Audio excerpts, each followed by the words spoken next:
నమస్కారం వార్తలకు స్వాగతం ముందుగా ముఖ్యాంశాలు మాజీ మంత్రి KTR press meet CM Revanth రెడ్డిపై ఫైర్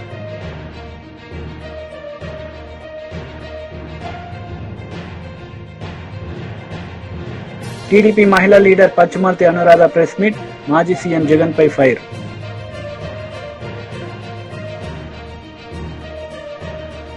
మాజీ మంత్రి కేటీఆర్ మీడియా సమావేశం నిర్వహించారు. ఈ సందర్భంగా పలు అంశాలపై ఆయన మాట్లాడారు. రాష్ట్ర గవర్నర్ గారికే బాధ్యత పెడుతూ ఒక నిర్ణయం తీసుకుంటున్నారు. ఇది ఎంతమాత్రం కరెక్ట్ కాదు. ఎందుకంటే ఇది సమాఖ్య స్ఫూర్తికి వ్యతిరేకం, ఫెడరల్ స్పిరిట్ కి వ్యతిరేకం, అటానమీకి, ఇన్స్టిట్యూషనల్ అటానమీకి కూడా ఇది వ్యతిరేకం అని చెప్పి వారికి చాలా వివరంగా దాదాపు అర్ధగంట సేపు వారితో మీటింగ్ జరిగింది. చాలా వివరంగా మేము వినోద్ కుమార్ గారు, సబితా గారి నేతృత్వంలో మా పార్టీ ఆఫీసులో చాలా మంది అకాడమిషియన్స్ తో, చాలా మంది విద్యార్థి సంఘాల నాయకులతో ఏదైతే సమావేశం జరిగిందో ఆ విషయాలన్నీ కూడా సావధానంగా వారికి వివరించి చెప్పాం. అట్లాగే వైస్ ఛాన్సలర్ల ఎంపిక విషయంలో కూడా పారదర్శకత పాటిస్తూ నిష్ణాతులైన వారికి అవకాశాలు ఇవ్వాలి అని వారు కూడా సూచించారు. మేము కూడా ఏకీభవించాం. ఖచ్చితంగా నిష్ణాతులే ఉండాలి, ఖచ్చితంగా అకాడమిషియన్సే ఉండాలి. అట్లా ఉంటేనే పిల్లలకు కూడా భవిష్యత్తు ఉంటుంది, దేశానికి కూడా భవిష్యత్తు ఉంటుందని చెప్పి కూడా వారికి కూడా చెప్పినాం. కానీ ఈ విషయంలో కేంద్రం పూర్తిగా కంట్రోల్ తీసుకోవడం గవర్నర్ల ద్వారా మంచిది కాదు. సమాఖ్య స్ఫూర్తికి మాత్రం ఇది వ్యతిరేకం. This is against federal spirit అని చెప్పి కూడా వారికి గట్టిగా ఖండితంగా చెప్పడం జరిగింది. అట్లాగే రాష్ట్రంలో కాదు దేశం మొత్తంలో అన్ని విశ్వవిద్యాలయాల్లో కూడా దళిత, గిరిజన, బలహీన వర్గాల బీసీ స్టూడెంట్స్, స్కాలర్స్ కావచ్చు, పోస్ట్ గ్రాడ్యుయేట్ స్టూడెంట్స్ కావచ్చు, పిహెచ్డి స్కాలర్స్ కావచ్చు, ఇంకా మిగతా పిల్లలు కావచ్చు, ఇవాళ పెడుతున్న ఒక నిబంధన వల్ల వారికి తీవ్రమైన అన్యాయం జరిగే అవకాశం ఉందని చెప్పి కూడా మేము వివరించి చెప్పాం. ఒక క్లాజ్ తీసుకొస్తా ఉన్నారు, no suitable candidate found, NSF అని ఒకటి తీసుకొస్తా ఉన్నారు. అంటే ఈ విచక్షణాధికారం మరి మనం ఆ విశ్వవిద్యాలయానికి వదిలేసినట్టయితే వారి ఇష్టానుసారంగా అవసరమైతే అప్పుడప్పుడు అబ్యూజ్ చేసి వాళ్ళ ఇష్టం లేని వ్యక్తులు ఎవరైనా ఉంటే ఎన్ఎస్ఎఫ్ కింద తోసేసి అక్కడ అర్హత కలిగి ఉండి కూడా రాజకీయాల వల్ల కానీ ఇతరత్ర కారణాల వల్ల కానీ ఏదైనా ఇతర విషయాల వల్ల కానీ సూటబుల్ ఎస్సీ, ఎస్టీ, ఓబీసీ క్యాండిడేట్లకు అన్యాయం జరిగి ఇతర కమ్యూనిటీస్ లో ఉండే వారిని ఇది మంచిది ఎంతమాత్రం కాదు.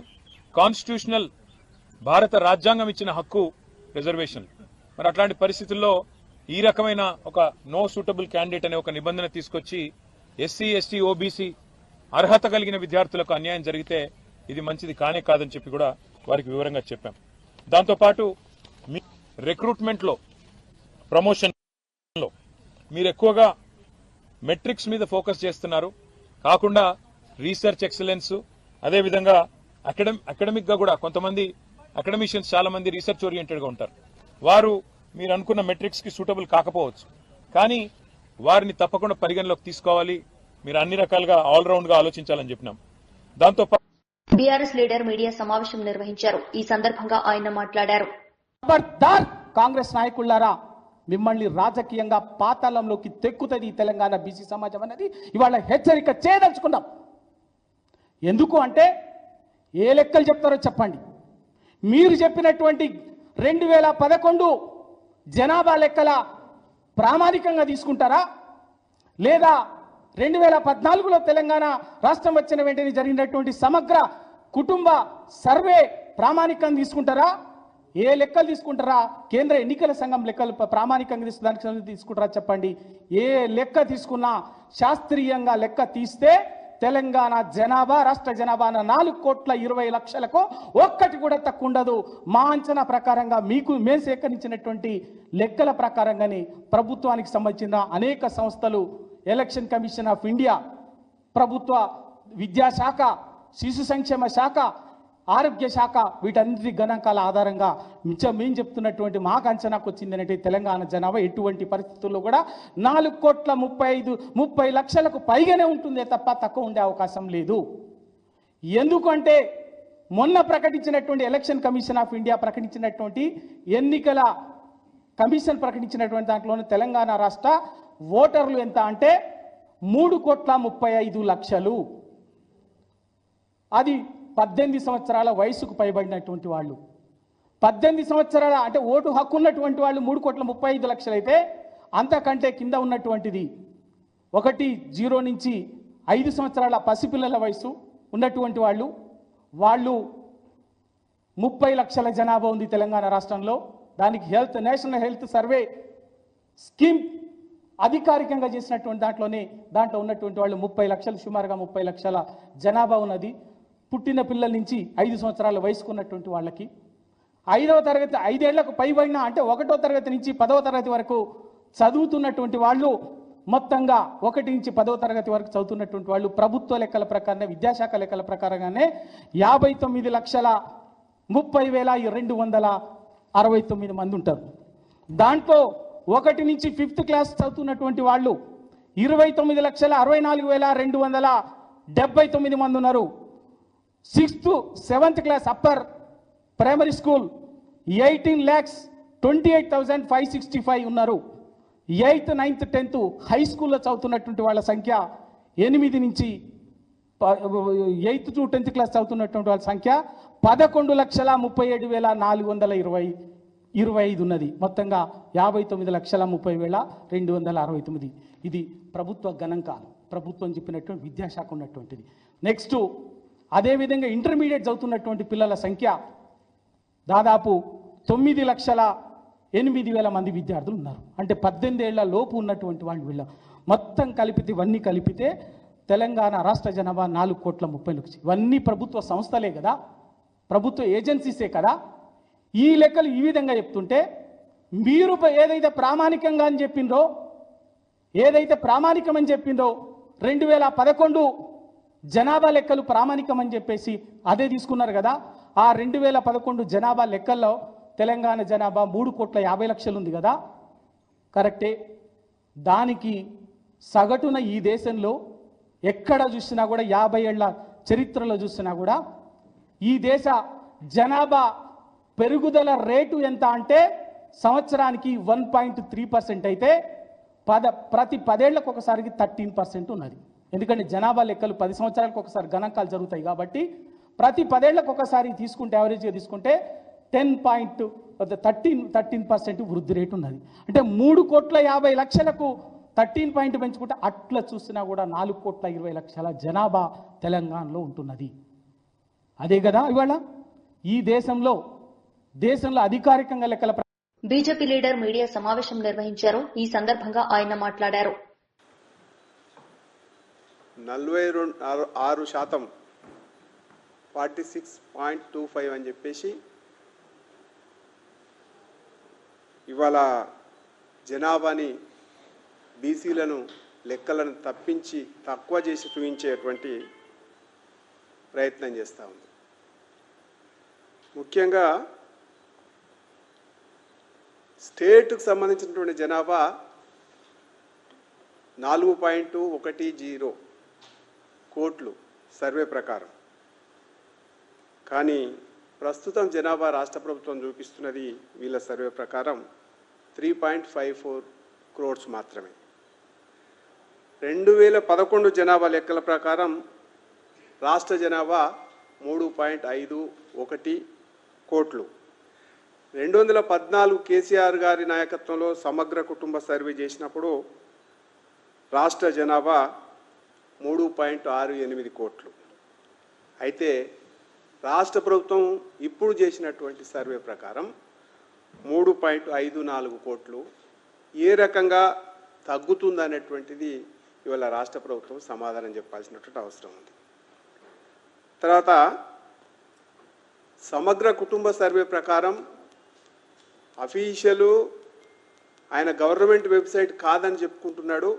కానీ అది గవర్నమెంట్కు సంబంధించినటువంటి వెబ్సైట్లో ఉన్నటువంటి జనాభా బీసీలది 51.1%. కానీ ప్రస్తుతం బీసీల జనాభా ఈ రాష్ట్ర ప్రభుత్వం 46.25గా చూపిస్తూ ఉంది. అంటే జనరల్గా జనాభా లెక్కల ప్రకారం ఏ సర్వే చేసినా జనాభా పెరుగుతుంది, కానీ ఏ రకంగా తగ్గింది దీంట్లోనే రాష్ట్ర ప్రభుత్వం రేవంత్ రెడ్డి గారి ప్రభుత్వం బీసీలను మోసం చేస్తున్నట్టు కనపడతా ఉంది. తర్వాత ఎక్కడ లేని విధంగా 10% మైనారిటీలని బీసీలలో కలిపి బీసీ ముస్లింలు, ఓసీ ముస్లింలు అని చెప్పేసి రాజ్యాంగ వ్యతిరేక చర్యలకు ఇవాళ రాష్ట్ర ప్రభుత్వం, రేవంత్ రెడ్డి ప్రభుత్వం ఇవాళ ప్రయత్నం చేస్తూ ఉంది. కాబట్టి 61% అంటే ఇవాళ ఎందుకు ఈ రకంగా మైనారిటీ బీసీలు, ఓసీ బీసీలు అని చెప్పేసి ఎందుకు ఇవాళ గంపగుత్తగా బీసీలను మోసం చేసేటువంటి కుట్ర దీంట్లో దాగి ఉందా అనేది కనబడతా ఉంది. దీనికి రాహుల్ గాంధీ గారు మద్దతు తెలపడం ఏదైతుందో దేశవ్యాప్తంగా బీసీలని ముంచేటువంటి ప్రయత్నం కాంగ్రెస్ పార్టీ చేస్తుందని చెప్పేసి స్పష్టంగా చెప్పదలుచుకున్నాం. తర్వాత రాష్ట్రంలో కావచ్చు, ఎక్కడైనా సరే రాష్ట్రంలో మొన్న జరిగినటువంటి సర్వేలో ఎస్సీల జనాభా పెరిగిందని చూపించినారు, ఎస్టీల జనాభా పెరిగిందని చూపించినారు, ఓసీల జనాభా పెరిగిందని చూపించినారు. బీసీల జనాభా మాత్రమే తగ్గించి ముస్లింలను కలపడం అటువంటి అంతర్యం ఏమొచ్చింది, దీంట్లోనే కుట్ర జరిగింది అనేటువంటి విషయం స్పష్టంగా మనకు కనపడతా ఉంది. తర్వాత మీరు ఎగ్జాంపుల్ మనం చూసుకుంటే బీహార్లో బీసీ జనాభా 63% ఉంది. ఇక్కడ అంతకంటే ఎక్కువ ఉంటుందని చెప్పేసి అనేక రకాలుగా సర్వేలు చెప్పినాయి. కానీ ఇవాళ మొత్తానికి మొత్తం తగ్గించి చూపించడంలో నీకున్నటువంటి అంతర్యమే ఉంది. తర్వాత తెలంగాణ రాష్ట్రంలో 1.17 కుటుంబాలు ఒరిజినల్గా ఇంతకుముందుకు ఉన్నాయని చెప్పేసి మనకు చెప్పడం జరిగింది. కానీ ఇప్పుడు మాత్రం ఈ సర్వేలో 1.12 కోట్ల కుటుంబాలు మాత్రమే ఉన్నాయని చెప్పేసి ఈ సర్వేలో చెప్పడం జరిగింది. అంటే కుటుంబాలు జనరల్గా ఒక కుటుంబం నుంచి విడిపోతే కుటుంబాలు పెరుగుతాయి కానీ, అన్నదమ్ములు విడిపోతే కుటుంబాలు పెరుగుతాయి కానీ, ఇక్కడ కాంగ్రెస్ ఏలుబడిలో మాత్రం కుటుంబాలు తగ్గినట్టు చూపించడం రేవంత్ రెడ్డి ఆయన ఎందుకు ఈ రకంగా బీసీలను మోసం చేస్తున్నటువంటి విషయాలు మనకు స్పష్టంగా కనపడతా ఉంది. తర్వాత స్థానిక సంస్థల ఎన్నికలలో బీసీలకు 42% రిజర్వేషన్స్ ఇస్తామన్నావు. నీవు కామారెడ్డి డిక్లరేషన్లో చెప్పినావు. ఇవాళ ఏమంటున్నావు? పార్టీలకు వదిలేస్తున్నాం, పార్టీలు వాళ్ళు టికెట్లు 42% ఇవ్వాలంటున్నావు. అంటే మేమేమంటున్నాం అంటే కాంగ్రెస్ పార్టీ ఉదయపూర్ డిక్లరేషన్ చేసి మోసం చేసింది, కాంగ్రెస్ పార్టీ కామారెడ్డి డిక్లరేషన్ చేసి బీసీలను మోసం చేసింది. ఇప్పుడు అఫీషియల్గా అధికారంలోకి వచ్చినాక కాంగ్రెస్ ప్రభుత్వం కూడా బీసీలను మోసం చేస్తున్నది. ఇది అఫీషియల్గా పార్టీ పరంగా కామారెడ్డి డిక్లరేషన్లో మోసం చేసింది, పార్టీ పరంగా ఉదయపూర్ డిక్లరేషన్ చేసి ఎక్కడ కూడా బీసీలకు రిజర్వేషన్స్ ఇస్తామని 34 సీట్లు ఇస్తాం, పార్లమెంటుకు 2 సీట్లు ఇస్తామని ఎక్కడ ఇవ్వలేదు. ఆ తర్వాత స్థానిక సంస్థల తర్వాత కార్పొరేషన్ చైర్మన్లలో ఇస్తామన్నారు, అది ఇవ్వలేదు. ఇవాళ అఫీషియల్గా మేము చెయ్యమని చెప్పేసి మరి ఎందుకు ఇంత రాద్ధాంతం చేయాల్సినటువంటి అవసరం ఏముంది, ఇంత ప్రజలను ఎందుకు మోసం చేయాలా అనేటువంటిది స్పష్టంగా భారతీయ జనతా పార్టీ ఇవాళ అడగదలుచుకున్నాం. కాబట్టి కాంగ్రెస్ పార్టీ అంటేనే మోసం. తర్వాత ఇవాళ చూడండి, తెలంగాణ రాష్ట్రంలో 3.35 crores ఓటర్లు ఉన్నారని చెప్పేసి భారత ఎన్నికల కమిషన్ ప్రకటించింది. కానీ ఈ సర్వే ప్రకారం అది కూడా 3.54 కోట్ల మంది మాత్రమే ఉన్నారనేటువంటి విషయం స్పష్టంగా చెప్పదలుచుకుంది. అంటే ఇక్కడ వ్యత్యాసం 19 లక్షలు మాత్రమే వ్యత్యాసం ఎందుకున్నది అంటే ఓట్లు లేని వాళ్ళు అంతే ఉన్నారా? అసలు ఈ సర్వేకు శాస్త్రీయత లేదు, సమగ్రంగా ఈ సర్వే చేయలేదు, ఎక్కడికక్కడ మోసం చేసేటువంటి ప్రయత్నం చేస్తుంది తప్ప ఎక్కడ కూడా మనం నమ్మాల్సినటువంటి అవసరం లేదని స్పష్టంగా కనపడతా ఉంది. తర్వాత ఇవాళ మనం 50 లక్షల కుటుంబాలని, అది ఓసీ కావచ్చు, బీసీ కావచ్చు, ఎస్సీ కావచ్చు, ఎస్టీ కావచ్చు, 50 లక్షల కుటుంబాలని పక్కకు దోసేసి సర్వేని నిర్వహించింది. అంటే ఏ రకంగా ఇవాళ ఈ సర్వేని మనం నమ్ముతాం? కాబట్టి అన్నీ కూడా డొల్లవతనం చేసి రేవంత్ రెడ్డి గారు ఇవాళ అన్ని వర్గాలని మోసం చేస్తూ ఉన్నాడు. ఇవాళ ముస్లిం జనాభాని బీసీలలో కలిపి ఇంతకుముందుకు బీసీ ఈ కోటాలో 4% రిజర్వేషన్ పెట్టి మైనారిటీ రిజర్వేషన్ పెడితే కోట్లలో ఇవాళ మగ్గుతూ ఉంది. కానీ ఇవాళ అఫీషియల్గా బీసీ ముస్లింలు అని చెప్పేసి బీసీలని గంపగుత్తగా మోసం చేసేటువంటి ప్రయత్నం చేస్తూ ఉంది.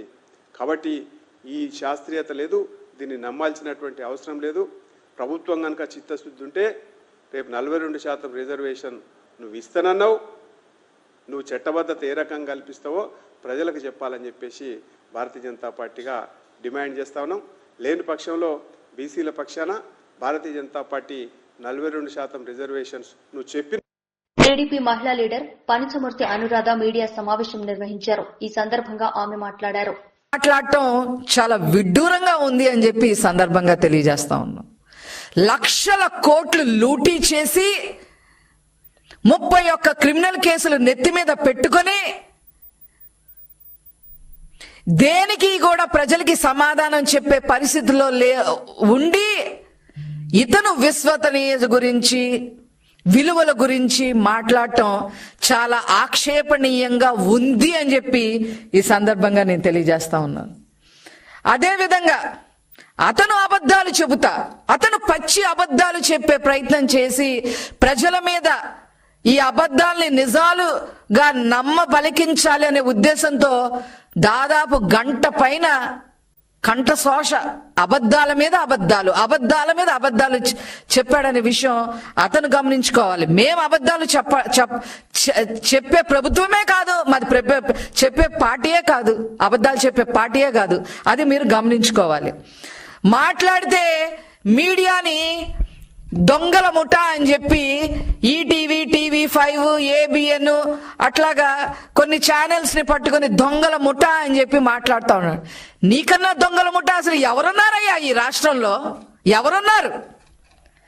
90% ఆర్థిక నేరస్తుల్ని, డౌరీ కేసుల్లో ఉన్నోళ్ళని, ప్రేమించి పెళ్లాడతానని చెప్పి వాళ్ళని హత్యలు చేసిన వాళ్ళని, ఇలాంటి వాళ్ళకి ఎమ్మెల్యేలు, MP సీట్లు ఇచ్చిన మీరు దొంగల ముఠా, ఆ ముఠా, ఈ ముఠా అని చెప్తా ఉంటే ప్రజలు నవ్విపోతున్నారనే విషయం మీరు గమనించుకోవాలని చెప్పి ఈ సందర్భంగా నేను తెలియజేస్తా ఉన్నా.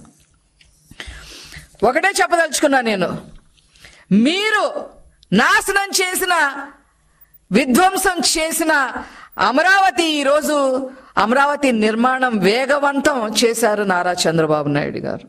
జగన్మోహన్ రెడ్డి విధ్వంసం చేసిన పోలవరాన్ని మరి ఊపందుకునేలాగా ముందుకు తీసుకెళ్లారు నారా చంద్రబాబు నాయుడు గారు అని చెప్పి సందర్భంగా తెలియజేస్తా ఉన్నా. జగన్మోహన్ రెడ్డి ఒక్క ఉద్యోగం కూడా ఇవ్వకపోతే ఈనాడు నారా చంద్రబాబు నాయుడు గారు 20 లక్షల ఉద్యోగాలకి ఇవ్వటం కోసం అడుగులు ముందుకు వేశారు. 90% ముందుకు వేశారు. మొన్న దావోస్తో అది తేలిపోయిందనే విషయం జగన్మోహన్ రెడ్డి గమనించుకోవాలి. మీరు విధ్వంసం చేసిన, నాశనం చేసిన సంక్షేమ కార్యక్రమాలన్నీ మళ్ళీ గాడిలో పెట్టింది నారా చంద్రబాబు నాయుడు గారు. ఈరోజు పెన్షన్ 4,000, వికలాంగులకి మరి 6,000, మరీ అస్సలు బాగోని వాళ్ళకి 10,000, 15,000 మరి ఇచ్చి ఈరోజు దాదాపు 64 లక్షల మంది పైబడి మరి పెన్షన్ ఇవ్వడమే కాకుండా సంక్షేమ కార్యక్రమాలు చేయటమే కాకుండా అన్ని రకాలుగా నారా చంద్రబాబు నాయుడు గారు మీరు సంక్షేమ కార్యక్రమాలు విధ్వంసం చేస్తే వారు గాడిన పెట్టారు అని చెప్పి సందర్భంగా తెలియజేస్తా ఉన్నా. అదేవిధంగా లా అండ్ ఆర్డర్ లేని చట్టాలను తీసుకొచ్చి, దిశా చట్టం అని అదని ఇదని తీసుకొచ్చి యువత 30,000 మంది ఆడపిల్లలు ఏమైపోయారో కూడా తెలియని పరిస్థితుల్లో మీరు ఈ రాష్ట్రాన్ని జగన్మోహన్ రెడ్డి నాశనం చేస్తే అవన్నీ గాడిలో పెట్టడమే కాకుండా ముఖ్యంగా యువతని ముందుకు నడిపించేదానికి మంచిగా డ్రగ్స్ పైన కూడా ఉక్కు పాదం మోపారు అనే విషయాన్ని మీరు గమనించుకోవాలని చెప్పి సందర్భంగా తెలియజేస్తున్నా. అదేవిధంగా విద్యారంగం సర్వనాశనం చేశారు. విద్యారంగం జగన్మోహన్ రెడ్డి గారు విధ్వంసం చేశారు విద్యారంగాన్ని. ఈరోజు నారా లోకేష్ గారు దానిని గాడిలో పెట్టడానికి, విద్యారంగాన్ని గాడిలో పెట్టడానికి అహర్నిశలు కష్టపడతా ఉన్నారు. గాడిలో పెట్టేదానికి అడుగులు ముందు. టీడీపీ లీడర్ మీడియా సమావేశం నిర్వహించారు. ఈ సందర్భంగా ఆయన మాట్లాడారు. ఒక్కసారని చెప్పి అధికారంలోకి వచ్చిన ఈ పెద్ద మనిషి 5 సంవత్సరాలుగా రాష్ట్రాన్ని దోపిడీ చేసి, లూటీ చేసి, దేశంలోనే అధమ స్థానానికి తీసుకుపోయిన రాష్ట్రం ఏదైనా ఉందంటే అది ఆంధ్రప్రదేశ్ రాష్ట్రం. అది జగన్మోహన్ రెడ్డి గారు ముఖ్యమంత్రిగా ఉన్న కాలంలో. 29వ రాష్ట్రానికి తీసుకుపోయినాడు, అధమ స్థానానికి తీసుకుపోయినాడు ఈయన. 2014 నుంచి 19 కాలంలో రాష్ట్రం విడిపోయిన తర్వాత కష్టాల్లో ఉన్న రాష్ట్రాన్ని ఒక రాజధాని నిర్మించాలా, ఒక పోలవరం ప్రాజెక్టు పూర్తి చేయాలనే తలంపుతో మన ప్రస్తుత ముఖ్యమంత్రి చంద్రబాబు నాయుడు గారు ఆ రోజు అష్ట కష్టాలు పడి పోలవరం ప్రాజెక్టును 72% పూర్తి చేస్తే రాజధానిని ఒక అద్భుతంగా నిర్మించాలని చెప్పి 33,000 ఎకరాలు రైతులను ఒప్పించి ప్రభుత్వం మీద భారం పడకుండా ల్యాండ్ పూలింగ్ విధానాన్ని ప్రవేశపెట్టి రాజధాని నిర్మాణం చేస్తే, అదేవిధంగా పెండింగ్లో ఉన్న రాయలసీమలో ప్రాజెక్టులన్నీ పూర్తి చేయాలని తలంపుతో ప్రారంభిస్తే ఈయన 2019లో అధికారం లేకొచ్చి 3 రాజధానుల పేరుతో రాజధానిని నాశనం చేశాడు, పోలవరం ప్రాజెక్టు నిర్మాణాన్ని నాశనం చేశాడు, రాయలసీమ పెండింగ్ ప్రాజెక్టులు ఒకటి పూర్తి చేయలే, సొంత జిల్లా కడపలో కూడా ఒక్క ప్రాజెక్టు కూడా ఆయన ప్రారంభించిన ప్రాజెక్టులు ఒకటి కూడా పూర్తి చేయలేని పరిస్థితి. మీ సొంత నియోజకవర్గం పులివెందల పట్టణంలో ఇప్పటికీ కూడా మాకు రోడ్డు లేదు మహాప్రభు అని ప్రజలు రోడ్డు మీదకి వచ్చి మొత్తుకుంటున్న పరిస్థితి ఈరోజు మనం చూస్తూ ఉంటాం. 4 రోజులుగా నీళ్లు రావడం లేదని పులివెందల మున్సిపాలిటీలో ప్రజలు నీళ్ల కోసం మొరాయించుకుంటున్న పరిస్థితిని మనం చూస్తూ ఉన్నాం. ఈయన ఈరోజు ప్రజల్లోకి వచ్చి ఈ ప్రభుత్వం మీద 7 నెలల కాలంలో అప్పులు చేశారని చెప్పి మాట్లాడుతూ ఉన్నారు. 11 లక్షల కోట్లు మీ హయాంలో అప్పులు చేశావు. ఎక్కడైనా ₹1 అభివృద్ధి కార్యక్రమాల మీద ఖర్చు పెట్టావా అని అడుగుతున్నా. సంక్షేమ మాటున దోపిడీ చేశారు మీరు. అప్పులన్నీ చేసి రాష్ట్రాన్ని ఈరోజు ఆర్థికంగా అధమ పాతాళానికి తీసుకుపోయినారు. ఈ 11 లక్షల కోట్లు అప్పులకి ఏం సమాధానం చెప్తారు మాజీ ముఖ్యమంత్రి గారు అని చెప్పి నేను అడుగుతా ఉండా. నువ్వు చేసిన మోసాలు, కూటమి ప్రభుత్వం మీద విష ప్రచారం చేసే ప్రయత్నం చేస్తూ ఉండా. ఇది ప్రజలు నమ్ముతానా అని అడుగుతా ఉండా. సంక్షేమ పథకాల గురించి మాట్లాడుతున్నాం.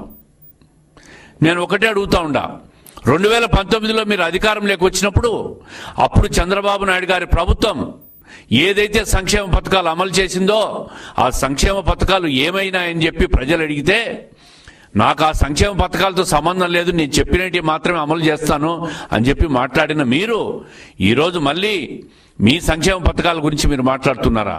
అసలు సంక్షేమ పథకాలు మీరు అమలు చేశారా అని అడుగుతా ఉండా.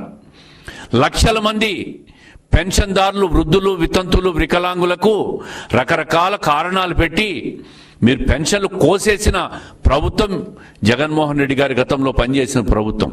ఈరోజు వృద్ధులకు, వితంతువులకు, వికలాంగులకు 4,000 రూపాయలు, 6,000 రూపాయలు, 10,000 రూపాయలు, 15,000 రూపాయలు పెన్షన్ అందిస్తున్న ప్రభుత్వం కూటమి ప్రభుత్వం చంద్రబాబు నాయుడు గారి నాయకత్వంలో.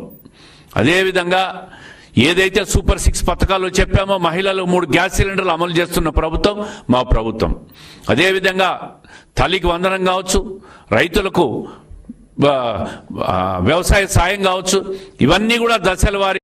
వార్తలు ముగించే ముందు ముఖ్యాంశాలు మరోసారి. మాజీ మంత్రి KTR press meet, CM Revanth రెడ్డిపై ఫైర్.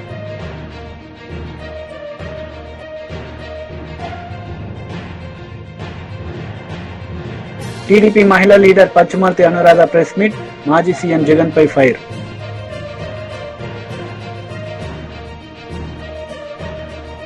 ఈ వార్తలు ఇంతటితో సమాప్తం. తిరిగి ప్రసారమయ్యే వార్తల్లో మళ్ళీ కలుద్దాం. అంతవరకు సెలవు. నమస్తే.